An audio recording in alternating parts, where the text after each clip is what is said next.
Ever wondered what true terror feels like? It's the moment you realize you're not alone in the dark. Welcome back to Lost Fears.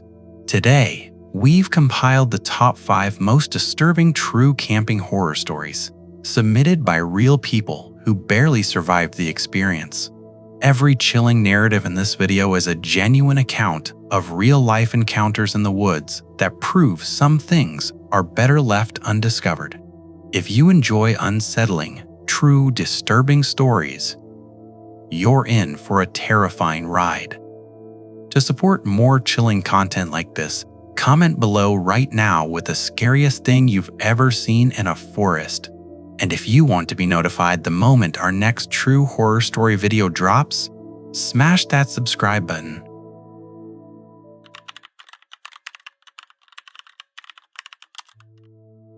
It started simply. It started with the fire. It was a perfect night, that first night. The first night. It was the only night. It was the only night I can trust. I had hiked 7 hours off trail, deep into the Uinta Wasatch. I pitched my tent on a ridge, flat granite, overlooking a massive, silent valley. The air was alpine and clean. The stars, you could see the stars, billions of them, more than I'd ever seen. I built the fire. A clean, crackling snap of pine and cedar. I got my water boiling. I wrote the date in my journal, August 14th, the only date, the only thing I can trust. I was stirring my instant coffee, watching the steam curl away into the dark, when the pause happened. It wasn't a sudden stop. It was a hiccup in reality. The flame of the fire, which had been dancing, just held. The steam stopped curling. It hung in a perfect frozen plume, translucent and still, exactly 2 inches above the pot rim. My heart did not stop. It skipped a beat, a physical, painful skip. And then reality snapped back. The fire flared. The steam lifted. The wind whispered down the slope. I told myself it was altitude sickness, a micro-sleep, a localized seizure. I told myself a lot of things. I drank the coffee. It tasted metallic. I forced myself to read a chapter of my book. I went to sleep. I woke up cold and wet. My tent zipper was open. I was lying in my sleeping bag, and the rain fly was pulled back, exposing the dew-drenched fabric of the inner mesh. I was shivering, not from the temperature, but from that deep, bone-gnawing chill of wrongness. I sat up. The sun was coming up. Dawn. It was always dawn. I looked at the fire pit. The fire was roaring, not smoldering, not banked, but roaring. A tall, clean column of flame, exactly as I had built it the night before. But the wood was gone. There were no unburnt logs, just the embers glowing furiously hot. It was a fire that consumed its fuel but didn't diminish. I checked my journal. August 14th. The pen strokes were fresh. The ink was still dark. I was confused, but not scared yet. Just disoriented. I must have slept through the night. The fire was just a good fire. I checked the coffee. The coffee pot was sitting on the granite. It was boiling. Not cooling, not empty, but boiling. The water roiling and spitting steam. But I hadn't refilled it. I hadn't put it on the heat. I stood up. My pack was leaning against the tent. I saw the flask tucked into the side pocket. I reached for it, and I saw the stick. It was a perfect piece of kindling. A pencil-thin stick of dry pine. It was balanced delicately on the corner of the tent's vestibule zipper, and etched into the bark, freshly scored, were 4 vertical lines. 1, 2, 3, 4. I recognized the stick. I had carried it for 3 days. It was my lucky kindling. I looked at the fire. The fire was roaring. I looked at my journal. August 14th. I drank the boiling coffee. I packed my gear. I hiked out. I hiked for 12 hours, fast and panicked, until I hit the trailhead. I drove for 6 hours straight to my apartment. I locked the door. I threw the tent, the pack, the boots, everything into the dumpster. I showered until my skin was raw. I didn't camp for a year. I got rid of my gear. I even bought a different journal. But the 0 point, that's what I call it now. The point where time collapses. It doesn't care about your gear. It only cares about the loop. Last week, I cracked. I booked a flight. I needed to see the stars again. I needed to prove that the Uintas were just a place, not a trap. I flew back. I rented a new Jeep. I bought new gear. I drove to the exact same trailhead. I hiked the exact same 7 hours. I found the ridge, the flat granite. I pitched my tent. It was a perfect night. I built the fire, a clean, crackling snap of pine and cedar. I got my water boiling. I pulled out my new journal. I wrote the date, August 14th. And then the pause happened. The fire held. The steam froze. The wind died. This time, I didn't move. I didn't blink. I waited. It lasted longer. Not a skip. A stretch. I felt my heart beat thump. And then silence. I held the beat. I held the tension. I held the fear. And then reality snapped back. The fire flared. The steam lifted. The wind whispered. I looked at the fire. It was roaring. I looked at the coffee. It was boiling. I looked at the stick in the vestibule zipper. 4 vertical lines. I grabbed the stick. It was my stick. The lucky kindling. The bark was freshly scored. 1, 2, 3, 4. I threw it into the fire. It vanished instantly, consumed. I grabbed the journal. I stared at the date, August 14th. I ripped the page out. I crumpled it. I threw it in the fire. I grabbed the coffee pot. I poured the boiling water straight onto the granite. Hiss. Steam. I got the hell out of the tent. I started packing the entire campsite. Fast. I wasn't going to wait for dawn. I was leaving in the pitch black. I got the stakes out. I rolled up the sleeping pad. I packed the food bag. I looked at my hand, the hand holding the tent pole. On the skin, the delicate skin between my thumb and forefinger, were 4 red scratches. Fresh, thin, stinging. 1, 2, 3, 4. I didn't do that. I never scratched myself. I looked back at the fire pit. The fire was roaring. The water pot was boiling. The tent was packed. My pack was ready. But wait. I saw the tent pole in my hand. It was unpacked. It was still folded, leaning against the tent sack. I looked at the tent sack. It was fully packed, zip tight. I looked at the tent. It was pitched. The rainfly was back. The mesh was exposed. The loop had tightened. I stood between 2 versions of reality. The one where I had packed the tent and the one where the tent was still standing. I was holding the packed pole, looking at the standing tent. I checked my journal, the new, different journal. I had left it on a rock. I reached for it. The page was open. I had written the date, August 14th. And under the date, something had written, "The fire is perfect." The handwriting was mine, but the pen was not mine. It was a black, cheap ballpoint. I only carry a mechanical pencil. I dropped the journal. I looked at the coffee pot. It was boiling. I picked it up. I hurled it across the granite ridge. It bounced once, twice, and clanged against a rock. I turned back to the tent. The tent was standing. I saw my pack. It was leaning against the tent. I heard the hiss behind me. I looked. The coffee pot was sitting on the granite. It was boiling. It hadn't moved. It was back on the heat source I hadn't built.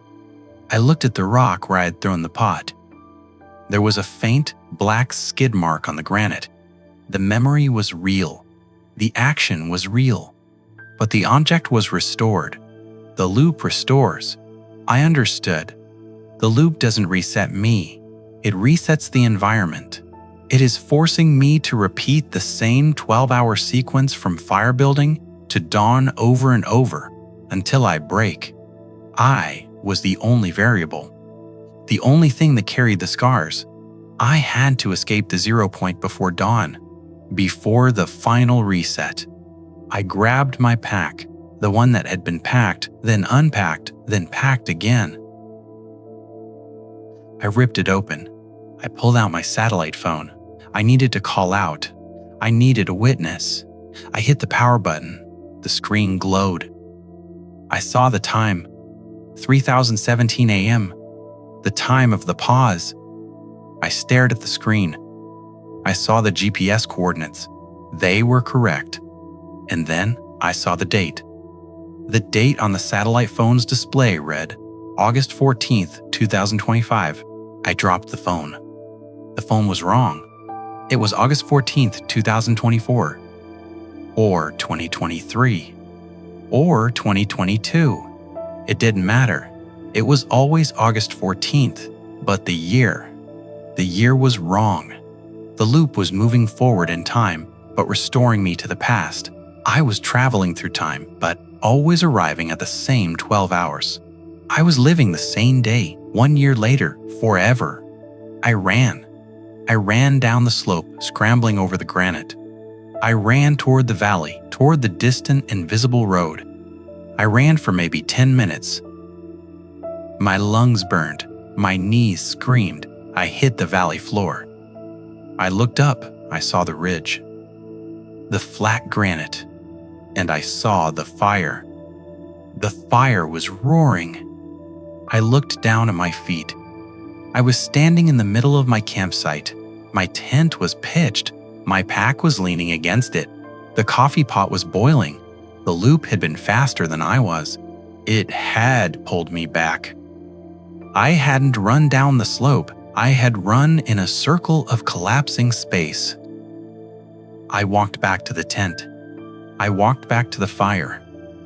I was exhausted. I was defeated. I picked up the stick from the vestibule zipper. I looked at the 4 scores. 4 loops. I broke the stick in half. I put the 2 halves back on the zipper. I picked up a rock. I smashed the coffee pot. I smashed the flask. I smashed the lantern. I smashed my pencil. I waited for the reset. I waited for the pop, the snap, the hiss of reality stitching itself back together. Nothing. The broken shards of the coffee pot remained scattered on the granite. The stick remained broken. The tent remained pitched. The fire, however, was roaring. It had never stopped. I looked at my hand. The 4 red scratches were gone. My skin was clean. I had been restored, but the objects had been spared. I reached for the journal. The new journal. The page was open. August 14th. The pen marks were fresh. And under the line, "The fire is perfect," the black ballpoint had added, "You cannot break the scene." And then, under that, another line, scratched deeply into the paper, "You can only break the self." I dropped the journal. The final, terrifying realization hit me. I was not being punished. I was being preserved. Preserved in this single, perfect, terror-filled moment. The loop was designed to protect the scene of its creation, and I, the sole witness, was the keeper of the memory. I walked to the fire.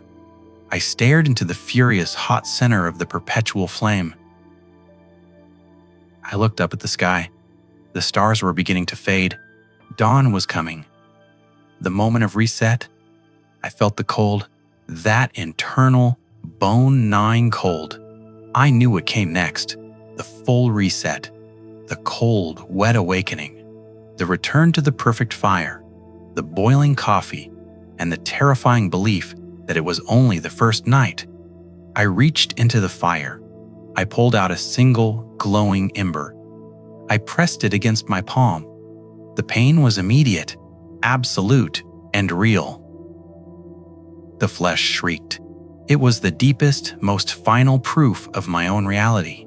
I screamed, a full, glorious human scream of pain and defiance. And then I felt the pause. The fire froze. The embers stopped glowing. My scream was cut short, frozen on my lips. My pain was suspended. I saw the star I had been watching all night, a tiny blue speck directly overhead. It held perfectly still. I held the searing ember in my palm, and I waited for the final, clean, surgical reset. But this time, I knew. It wouldn't erase the burn, it would only erase the cause. I would wake up cold and wet, with a perfectly formed, agonizing blister on my palm, with no memory of how it got there.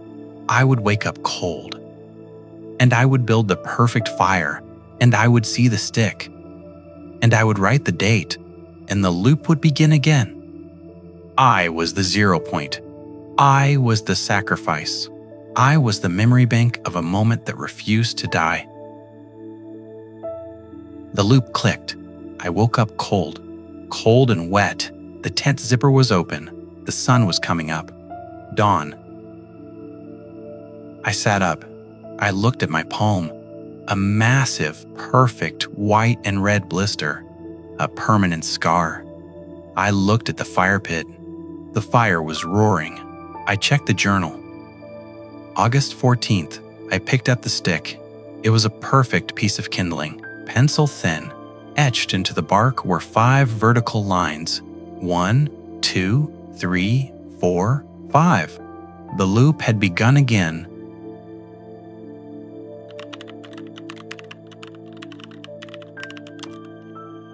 The subject's name was Elias Vance. He was a cartographer for a small private timber company, though the term was generous.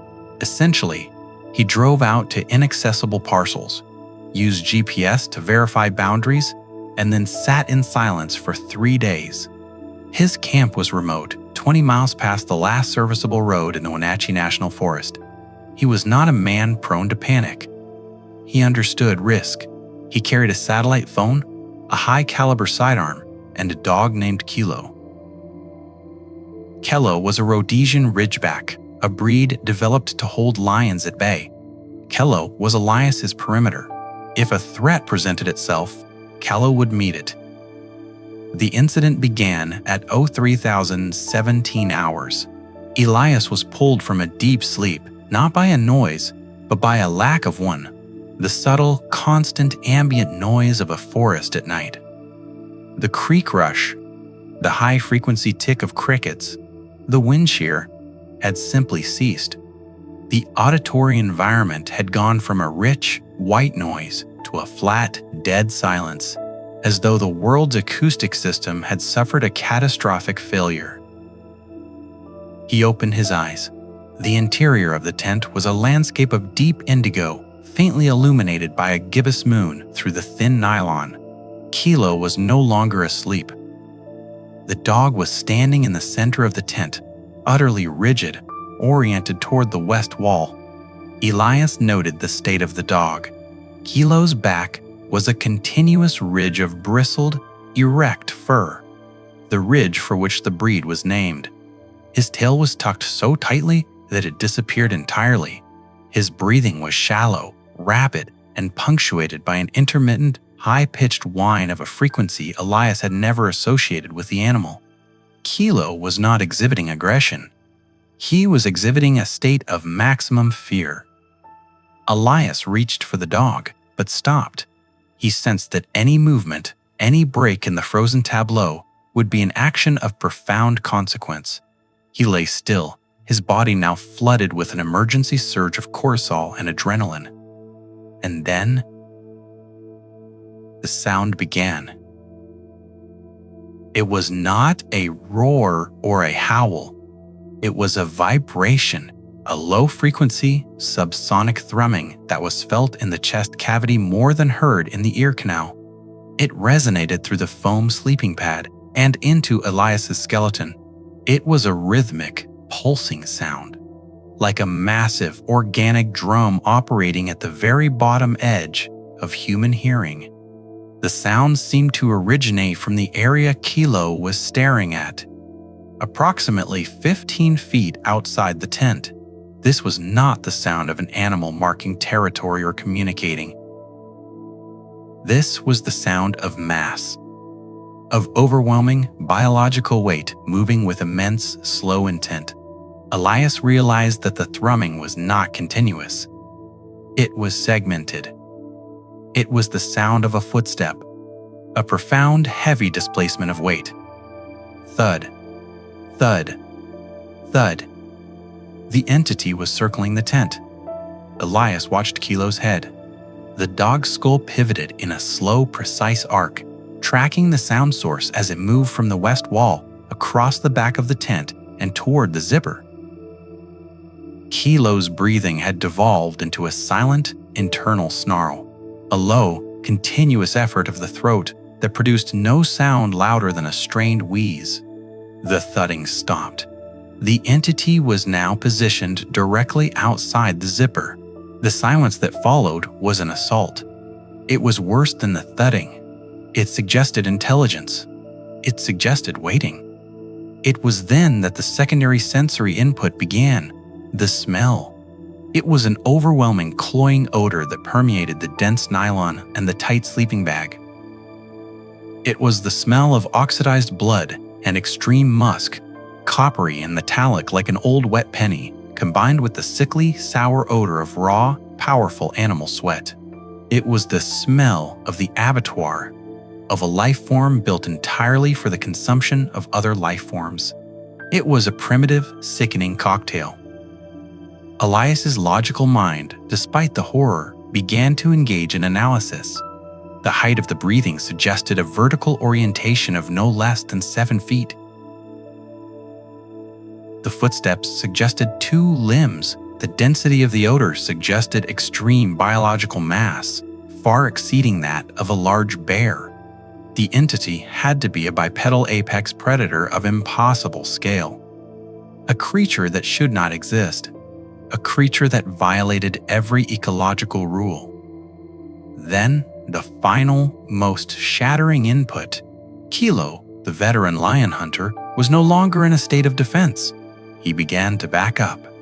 Slowly, inch by inch, he retreated, pushing his rigid body against Elias's leg, using his person as a barrier. The dog was not attempting to defend a territory. He was attempting to hide his master. But Kelo was no longer making a low-frequency rumble. He was now making a sound that Elias had heard once before, years ago, when the dog was a puppy and had been left alone in the dark for the first time. It was a keening, choked whimper, a sound of utter psychological collapse. And it was then, in the instant, the dog collapsed from defensive posturing to abject terror, that Elias understood the cosmic horror of the moment. The growl, the thrumming, the high-frequency whining. These were not just noises. They were translation. Kilo was not just reacting, he was processing and interpreting something that his primitive, noble brain was not designed to contain. The silence Kilo was reacting to was not a lack of sound. It was the lack of a natural sound. It was the presence of an entity whose natural sound fell outside the spectrum of recognized life. The entity was, to Kilo, a null zone, a creature of absence. And the dog was failing to process the truth. Nothing that size should be this silent. The entity then made its single, deliberate gesture. A scrape. A sound like a rock-hard knuckle or a massive claw being dragged slowly, with intent, down the entire length of the tent's central zipper. The sound implied knowledge. The creature knew the zipper was the entry point. It knew the weakness. It was demonstrating its ability to enter at any moment. But it didn't open it. The scraping stopped. The heavy, metallic breathing returned, and the entity simply stood there. It was a test. It was a demonstration of absolute power. This was not a hungry animal. A hungry animal attacks. This was an intelligence establishing a hierarchy. It was a consciousness observing a lesser life form trapped in a container. Elias's fear left the realm of survival and entered the realm of the existential. This creature was not a threat to his body.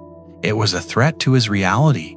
It was a hole in the structure of the known world, a biological impossibility that was patiently waiting for him to make the mistake of acknowledging its presence. He could not scream. He could not move. Every muscle fiber in his body was chemically locked down. He estimated the period of this surveillance at 102 minutes, a duration of sustained terror that should have induced cardiac arrest. At 05 hours, a change occurred. The odor lessened. The breathing stopped. The thrumming did not return. The auditory environment returned. The distant, gentle rush of the creek. And finally, the high, thin chirp of a single songbird. The bird chirped because the sun was rising. Elias remained frozen until the first, thin, pale gray light of pre-dawn made the nylon fabric translucent. He waited until the chirping had escalated into a chorus, validating that the natural acoustic world had returned. He did not unzip the tent. He used the field knife on his belt to slash a 2-foot vertical incision in the side of the nylon, away from the zipper, away from the point of contact. He exited the tent like a man escaping a sinking vessel, frantic and low to the ground. Kilo, still trembling, crawled out after him. The dog's rear legs were locked, rigid from stress. Elias dragged him to the truck. He left the tent, the supplies, the folding table, the cooler, everything behind. He only took the dog and the truck keys. Driving away, Elias did not check his rearview mirror. He was no longer concerned about being pursued. He knew the entity had the capacity to render the laws of physics irrelevant. An aggressive pursuit was unnecessary. The ultimate, terrifying realization was not what the creature was, but why it had spared him. It was not mercy. It was not chance. The creature had allowed him to leave because the demonstration was complete. It had established its intellectual and physical superiority. It had witnessed the complete breakdown of a man and his apex predator companion, and it had cataloged the data. Elias Vance was now a survivor who carried the proof of an impossible life form. The creature had used his fear as a form of communication, a testament to its own existence, that it knew Elias could never rationalize, never share, and never forget. He was the messenger of his own existential collapse. He knew that the forest wasn't empty. It was simply waiting for the next lesson to begin. The silence was merely the creature's preferred method of observation. The growl had been translated. The message was simply, "You are not the top of the food chain, and you are not alone."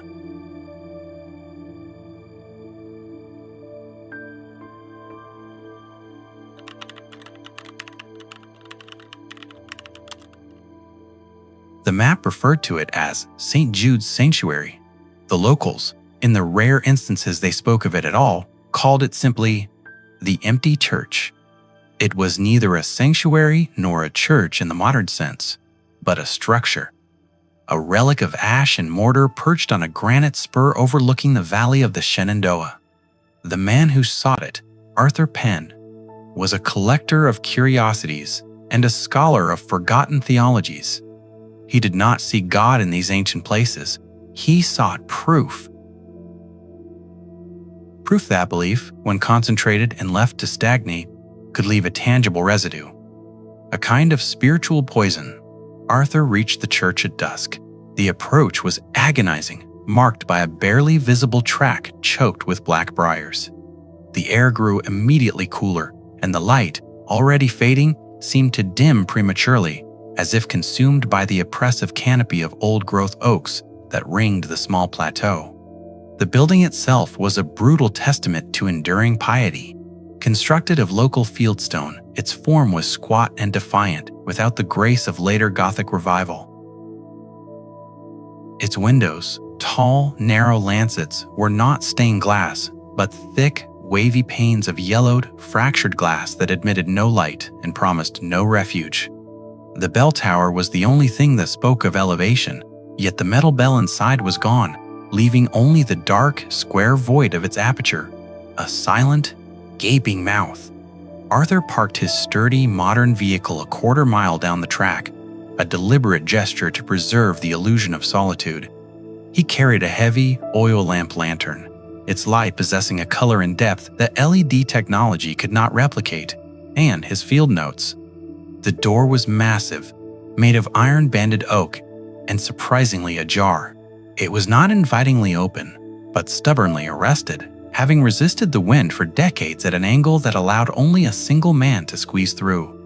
The moment he stepped across the threshold, the exterior world vanished. The air inside was not cold, but dead. A strange, still atmosphere that seemed to have no measurable humidity or temperature.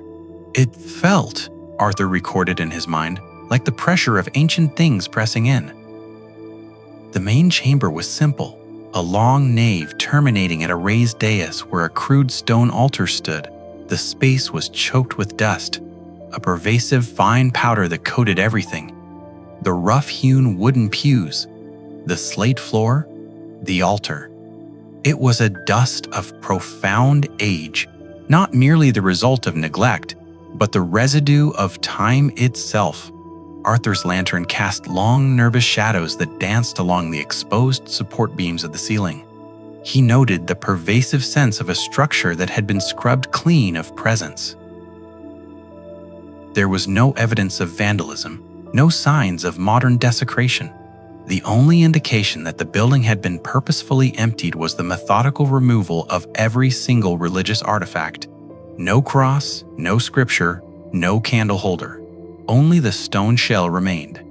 He moved slowly down the aisle, his boots crunching not on grit, but on the accumulated layers of that fine, indifferent ash. He reached the altar. It was a monolithic slab, scored and worn by centuries of hands. It was here, at the epicenter of the structure, that the atmosphere changed. A faint, low-frequency sound began to manifest. It was not a growl, but a hum, a sound that could be interpreted as the deep vibration of the building settling, or something far more unsettling. It was precisely the sound of a sustained, low G chord played on an impossibly heavy instrument. Arthur dismissed the immediate psychological implications. Subsonics in the structure, he noted. Old wood and mortar reacting to temperature drop. He set his lantern down on the altar and began to examine the stone surface. Here, the layer of dust was thinner, disturbed by some earlier presence, and carved into the face of the altar, not by tools, but by repeated, frantic scratching, were the words, "He speaks only silence." The inscription was crude, almost violent, clearly the last testament of someone in a state of extreme distress. It spoke of a profound disillusionment, or perhaps a terrifying revelation. Arthur pulled a glove from his pocket and ran a finger over the scratch marks. They were recent, not decades, but perhaps a year or two. He looked up, across the empty, dusty pews, and suddenly, the vastness of the space felt less empty and more cleared. He turned his attention to the chancel. Behind the altar, a small, dark doorway led into what would have been the sacristy or vestry. This space was smaller, darker, and its air was colder, possessing a damp, soil-like odor. As he entered the small room, the humming of the main nave stopped. The sudden absence of the low thrum was more terrifying than its presence. The stillness returned, heavier and more absolute than before. In the center of the sacristy stood a pedestal of rough stone, and on the pedestal, covered in a thin, sheer layer of the omnipresent ash, was an object. It was a small, desiccated book. Arthur approached the pedestal. The book was bound in what appeared to be human leather thick, pale, and deeply scored. Its pages, stiff with age and some kind of dried residue, were slightly splayed open. He did not touch it. His scholarly instinct told him that this was the core of the spiritual poison he sought. He lowered the lantern to illuminate the open pages. The script was an archaic Latin, cramped and desperate. He translated the passage in his mind, slowly. And the first sin of this place was not pride, but silence. They built their house upon the knowledge that the world did not speak back. And so the Lord of Silence came to fill the void, taking their voices first and then their hearing, leaving them only the echo of the prayers they had already offered. And their stone hands grew heavy with ash, for they knew no way to confess, nor to plead, nor to cry out. Arthur stepped back, his academic composure cracking. This was not theological allegory. This was a terrible, personalized record. The language implied a contagion, a creeping curse rooted in the simple fact of the valley's solitude. He realized the true meaning of the church's emptiness. The congregation had not abandoned the building. The silence had consumed them.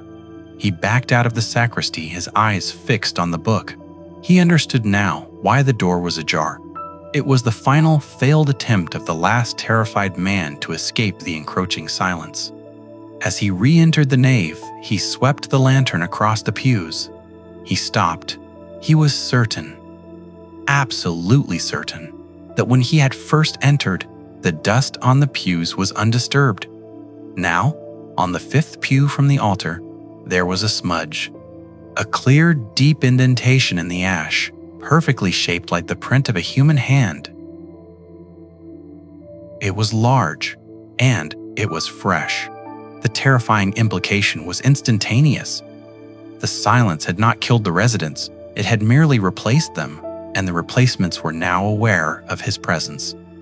He retreated toward the entrance, moving faster now. His pace quickened, but the heavy dust seemed to absorb his momentum, making the exit an agonizing crawl. The entrance was 20 yards away, and it seemed to recede with every step. He reached the heavy oak door.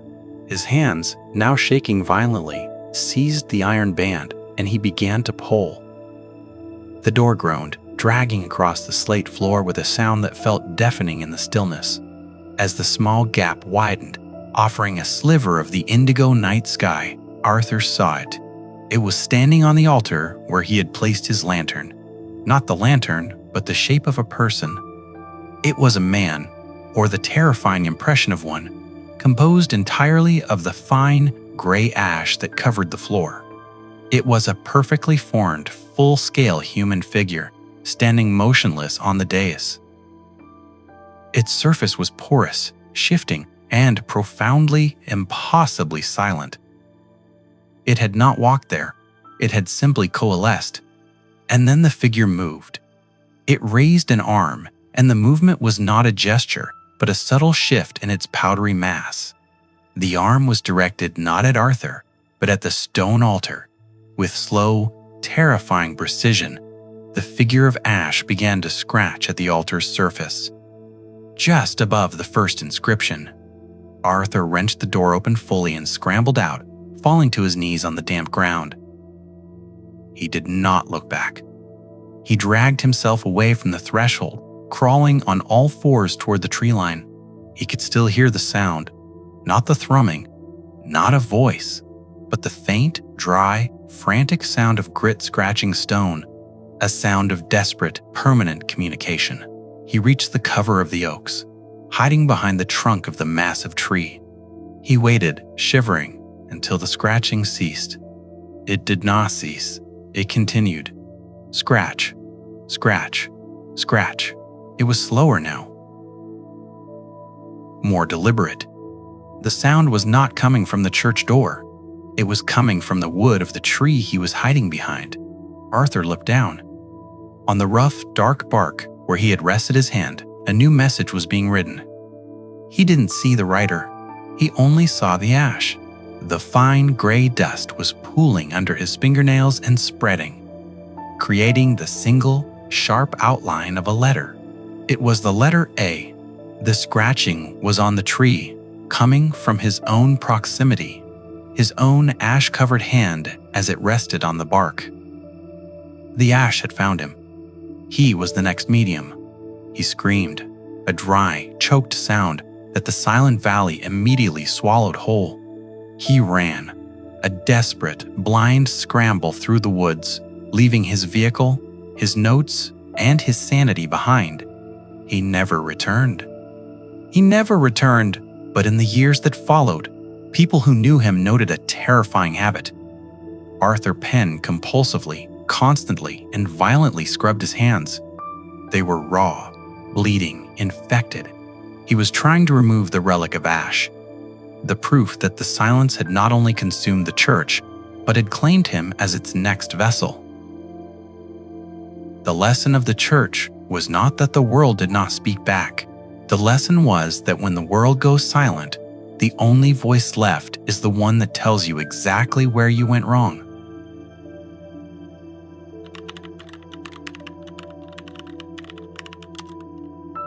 You go to the woods to get away from people.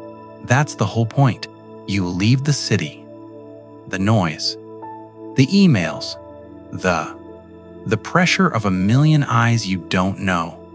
You drive 5 hours past the last cell tower, down a logging road that rattles your teeth until you find a spot that is, for all intents and purposes, the definition of gone. That's where I was. Klamath National Forest, so deep in that the only sound was the wind in the high pines and the rush of a creek about a quarter mile away. It was perfect. I set up my camp with the precision of a surgeon.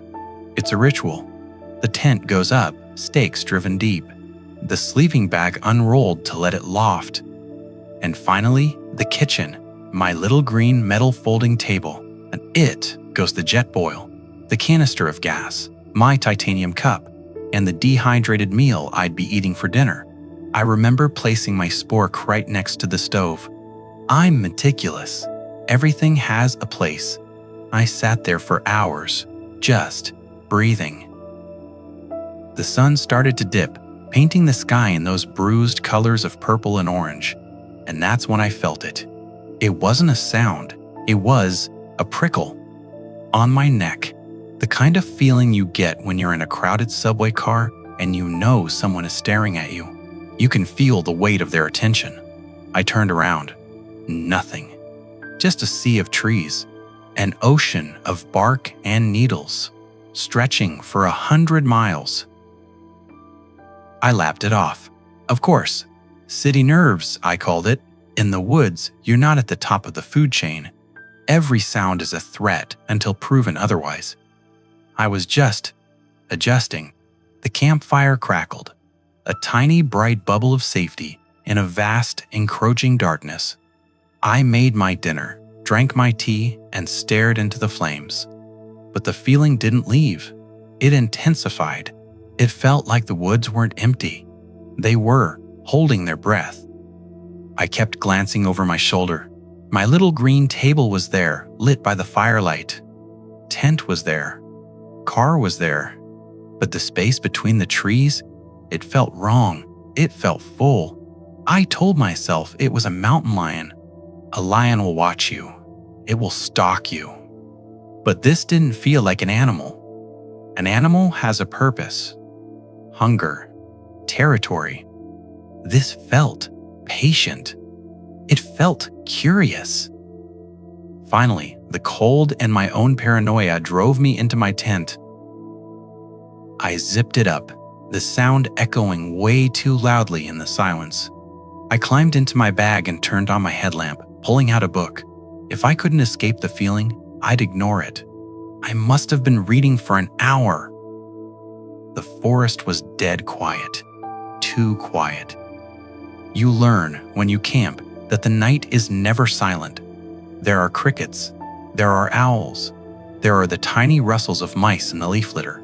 Tonight, there was nothing. Just the sound of my own blood rushing in my ears. And then, a thump. It wasn't loud. It wasn't a branch snapping. It wasn't an animal. It was a dull, heavy thump, like setting a piece of firewood on a wooden table. It came from right outside the tent. My heart didn't just jump, it detonated. I stopped breathing. My headlamp was off, and I was frozen in the pitch black, listening. It was so close, not 15 feet away. At my table, I lay there for, I don't know, an hour, 2? I was too terrified to move, too terrified to even breathe through my nose. I just waited. Waited for the zipper to be torn open. Waited for the sound of claws or a knife or whatever it was, but nothing came. The silence returned. This time, it was absolute. A thick, suffocating blanket of nothing. I didn't sleep. Not really. I just drifted in a cold, adrenaline-fueled haze until the first, weak, gray light of dawn filtered through the tent fabric. The light gave me a false courage. I felt foolish. It was a raccoon. It had to be. A big, clumsy raccoon knocked something over. I unzipped the tent. The cold morning air felt like a slap. I crawled out, my legs stiff. Everything looked exactly as I had left it. The fire was a circle of black and gray ash. My cooler was untouched. My pack was leaning against the tree where I'd left it. I walked to the table to make coffee, to boil water, to chase away the night with a hot drink and the promise of day. I stopped. My stove was there. My cup was there. My spork was there. And next to them, placed perfectly in the center of the small green table, was a hat. It was not my hat. It was a baseball cap. But it was old. The color was a faded, indeterminate mud brown. The brim was frayed, the threads hanging loose. It was stained with sweat and God knows what else. There was a logo on the front, but it was so worn and caked with grime that it was just a meaningless shape. My blood didn't just run cold, it evaporated. I stood there, staring at it, and the implications crashed over me one by one. Someone or something had been in my camp. They had been here while I was in the tent, 15 feet away, frozen in fear. The thump I heard, it wasn't something being knocked over. It was this thing being placed. They had walked into my tiny bubble of light and safety. They had stood at my table. They had looked at my things, and then they left a token. A calling card. A trophy? I grabbed my head and spun around, scanning the tree line. The woods were no longer a peaceful sanctuary. They were a wall, 1,000 windows, 1,000,000 eyes, all fixed on me. I could feel them, watching me, watching my reaction. I didn't make coffee. I moved with a frantic, fumbling terror. I didn't fold my tent. I just ripped the stakes out of the ground and shoved the nylon, poles and all, into the back of my car. I threw my sleeping bag in after it. My pack. The cooler. My hands were shaking so badly I dropped my keys. As I bent to pick them up, my eyes locked on the table. The hat was still there, sitting, patiently. I wanted to grab it, to throw it into the woods, to burn it. But I couldn't. I was terrified to touch it, as if touching it would be an acceptance, acknowledging the contract. I left the table. I left the hat. I got in my car. I locked the door. The sound of the central lock thunking shut was the most beautiful sound I'd ever heard. I started the engine, threw the car in reverse, and sprayed gravel as I spun around. I didn't look back. But as I sped down that logging road, my heart hammering against my ribs, I could not shake a single horrifying thought. It wasn't the threat. A threat is simple. A threat is, get out. This was worse. This was a statement.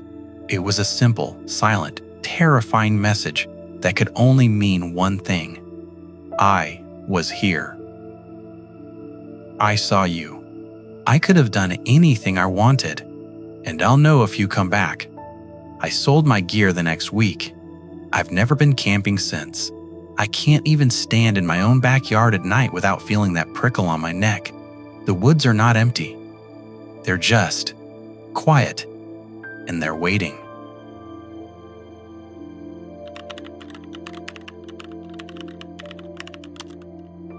The water was the reason he chose the spot. Mark had hiked 4 days into the Olympic wilderness, seeking the headwaters of a stream noted on old forestry maps, a spring rumored to be the purest in the region.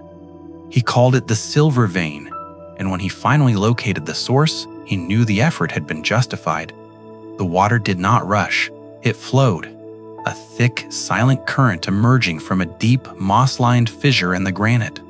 It tasted not merely of clean water, but of distance and cold antiquity. Like melted, frozen starlight. Mark drank deeply, filling his flask and his hydration reservoir.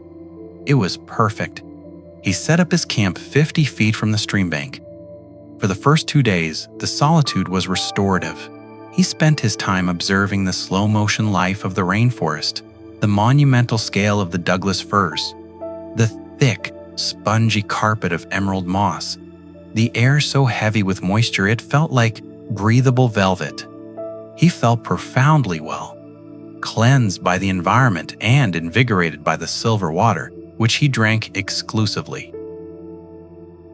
It was on the 3rd morning that the whisper began. It wasn't auditory in the conventional sense. It did not come from the air. It came from within. It was a faint, high-frequency fizzing sensation in the deep structures of his ears, like the distant sound of static or grains of sand being poured onto silk. It was not a language, it was a sensation of language. He woke with a headache, not a throbbing pain, but a deep central ache that sat behind the orbits of his eyes. His movements were slow. He attributed it to the deep sleep and the radical change in altitude. He drank a pint of the stream water. The water, usually so smooth and cool, felt strangely heavy on his tongue, almost viscous. The whisper intensified for a moment, then subsided into a low internal hum. By midday, the physiological changes began their inevitable progression. First, the thirst. It was not the parched, dehydrated thirst of exertion, but a deep, structural demand for liquid.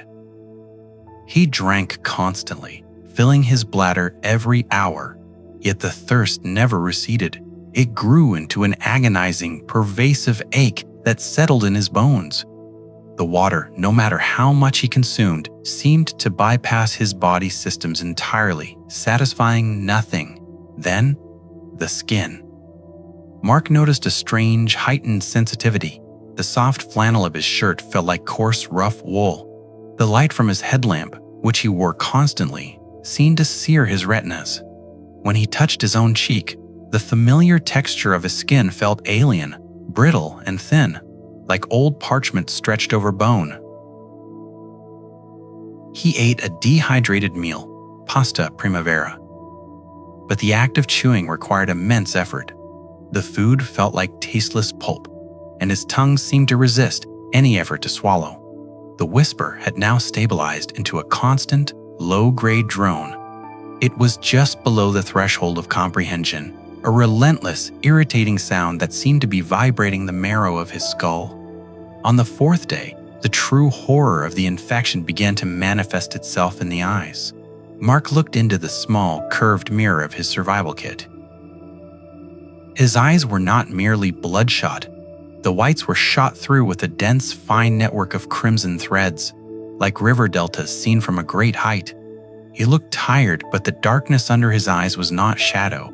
It was a subtle, gray-blue discoloration, an infiltration of the surface tissue. He realized his pupils were unnaturally large, dilated to black pools that consumed his irises. His vision was sharper, profoundly so. He could count the microscopic barbs on the feathers of a crow perched 60 yards away. This hyperacuity was not a blessing. It was a curse. His vision was now overstimulated, too sensitive to the subtle variations in light and shadow. He returned to the stream bank, his thoughts now spiraling into manic paranoia. He examined the water source, the silver vein. It was unchanged, flowing with the same chilling clarity. But as he looked down into the fissure, he saw something he had missed before, a faint, iridescent sheen on the surface of the water, like oil. And within the water, something was moving, not fish. These were thin, crystalline filaments, transparent and microscopic, visible only due to his unnaturally enhanced vision. They were moving against the current, climbing out of the fissure. The whisper in his head abruptly shifted. It was no longer static. It was rhythm, a faint, steady tick-tick-tick-tick, the sound of a multitude of tiny feet moving across a hard surface. He fell back, landing hard on the moss. The pain was immediate, acute, and localized in the small of his back. He ripped his shirt up to examine the point of impact. The skin was already reacting. A single small pustule had formed where his back had hit the ground. It was taut, clear, and filled with a thick, silver-colored liquid. Mark understood with chilling clarity. The water was not merely contaminated, it was alive. It was a medium for a parasitic life form that was now establishing a symbiotic relationship with his central nervous system, consuming his body's resources and gifting him with sensory overload. The whisper was the sound of the parasite colonizing his inner ear. He tried to scream, but the sound caught in his throat. His vocal cords, he noted with detached horror, felt stiff, resistant to the effort. The only remaining recourse was flight. He had to get to his satellite phone 5 miles back on the trail. He began to pack his gear, but his movements were a pathetic parody of efficiency.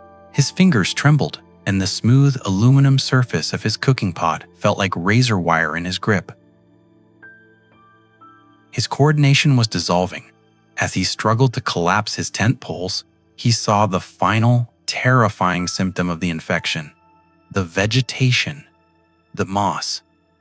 The thick, vibrant moss that covered the ground, the trees, and the rocks was beginning to move.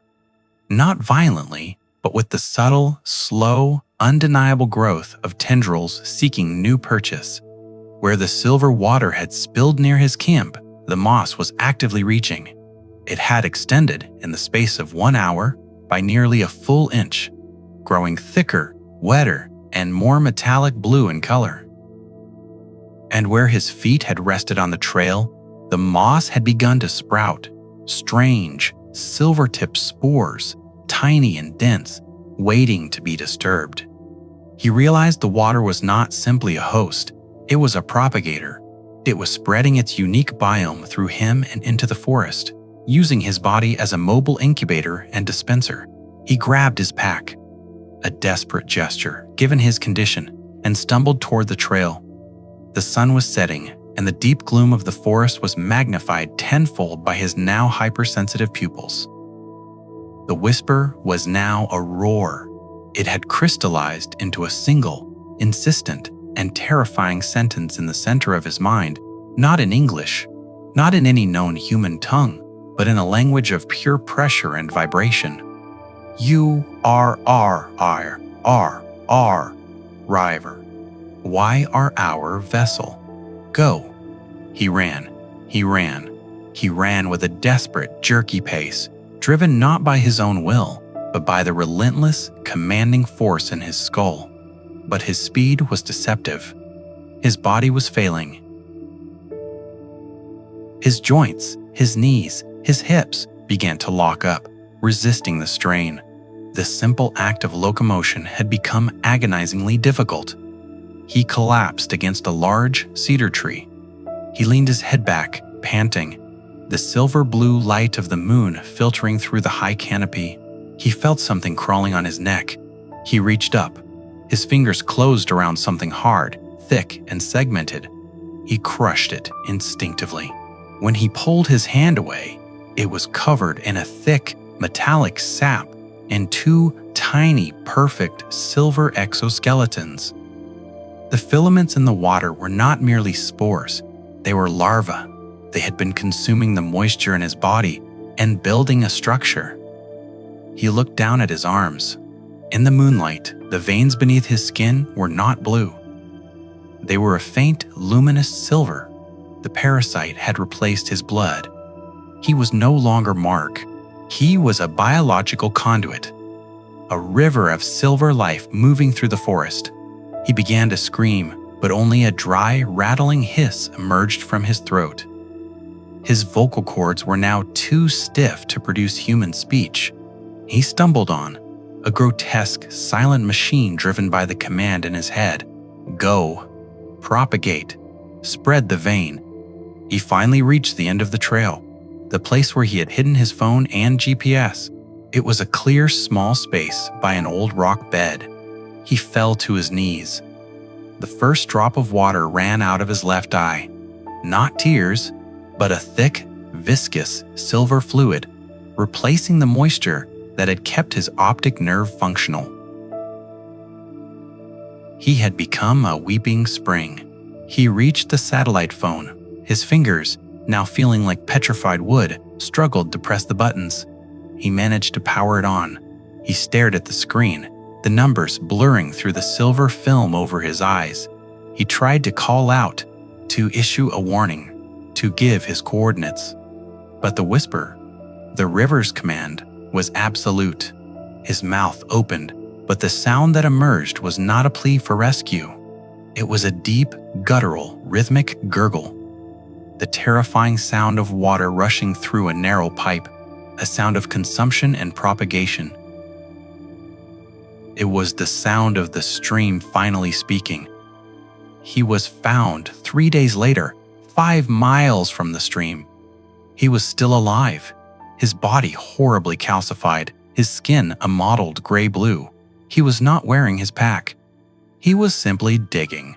He was using his broken, blistered fingers to dig a shallow trench leading away from his own eyes, attempting to create a new tributary in the soil. The forest had not just killed him, it had adopted him. He was no longer a man. He was a relic of ash and water, forever bound to the silver vein